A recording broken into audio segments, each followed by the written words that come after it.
Hello everyone, this is professor Shahida Bawa. आज जो हम टॉपिक कवर करेंगे वो है नीश मार्केटिंग। नीश मार्केटिंग होता क्या है?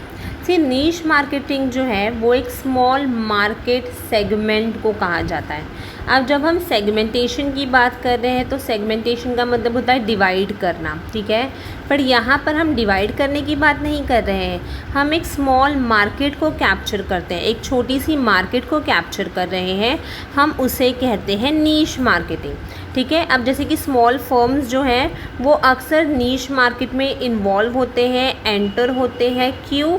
क्योंकि नीश सेगमेंटेशन में, नीश सेगमेंट में हम कह सकते हैं कि लार्ज फर्म मतलब इंटरफेयर नहीं करता है।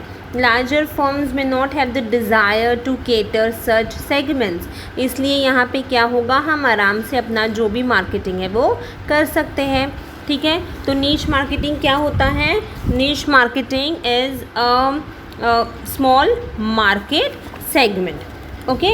अब एडवांटेजेस क्या क्या है नीश मार्केटिंग के? तो सबसे पहले है लेस इन्वेस्टमेंट, ठीक है। Niche marketer requires less investment as he has to produce limited goods, right.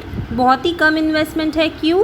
क्योंकि बहुत ही कम गुड्स प्रोड्यूस करने हैं और प्रोडक्शन है, जो मार्केटिंग है, इसके लिए क्या होगा, कम से कम इन्वेस्टमेंट लगेगा। अगर मैंने नॉर्मल स्मॉल मार्केट में इन्वेस्ट किया है तो रिस्क भी जो है वो बहुत ही कम से कम होगा, ठीक है। तो for example the risk of loss due to technological changes या फिर चेंजेस इन फैशन, ये बहुत ही कम से कम होगा, तो less risk. Next is higher profit, ठीक है। नीश मार्केटिंग में generate higher profit per unit sold. Y?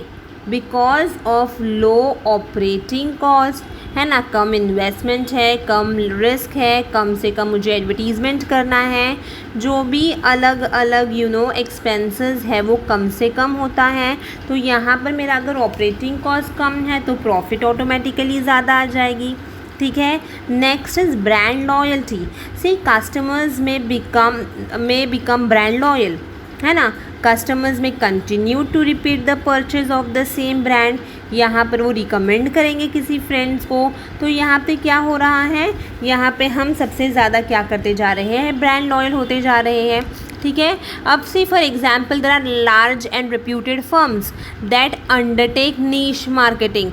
For example you have Rolls Royce, okay, you have Rolex.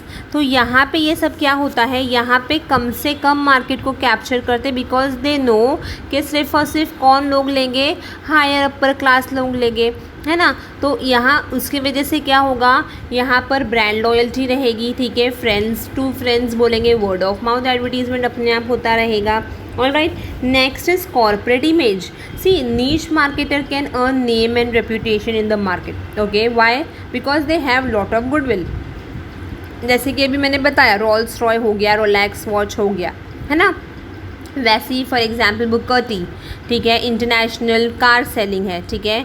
तो यहाँ पर बुकाटी को कुछ भी एज सच एडवर्टीज़मेंट करने की ज़रूरत नहीं है, उसका जो भी ऑपरेटिंग कॉस्ट है वो बहुत ही कम से कम होता है, पर प्रॉफिट जो है अगर हम बुकाटी की बात करें तो बहुत ज़्यादा से ज़्यादा है ना। Next is competitive advantage. अभी हम कॉम्पिटिटिव एडवांटेज भी ऐड ऑन कर सकते हैं। क्यों? क्योंकि यहाँ पे दे में face less competition in the market. Why? Because they deal in a specific product and that too for a small segment of market, right. So competitors will not at all enter in the market due to lower volume of sales, है ना। अब देखो, less investment है, less risk है, profit अच्छा खासा हो रहा है, लोग ब्रांड लॉयल है, ठीक है। फिर कॉर्पोरेट इमेज है मार्केट में मेरा, तो ऑटोमेटिकली कस्टमर सेटिस्फैक्शन है, इसीलिए तो मुझे इतना प्रॉफिट हो रहा है, रिस्क जो है कम है, ब्रांड लॉयल्टी मिल रही है, गुडविल है मार्केट में, है ना। तो कस्टमर सेटिस्फैक्शन ऑटोमेटिकली क्या होता है, niche marketing generates customer satisfaction, okay. तो what is niche marketing? Niche market is a small market segment, okay. Large and reputed firms take niche marketing. For example मैंने बता दिया था, रोलेक्स हो गया, रोल्स रॉय हो गया, ठीक है। फिर इसमें एडवांटेजेस क्या है, लेस इन्वेस्टमेंट होता है, लेस रिस्क होती है, high profit, brand loyalty, corporate image and customer satisfaction. Hope ये जो वीडियो है वो अच्छे तरीके से समझ में आई हो. If yes, do like, share and subscribe my channel. Thank you.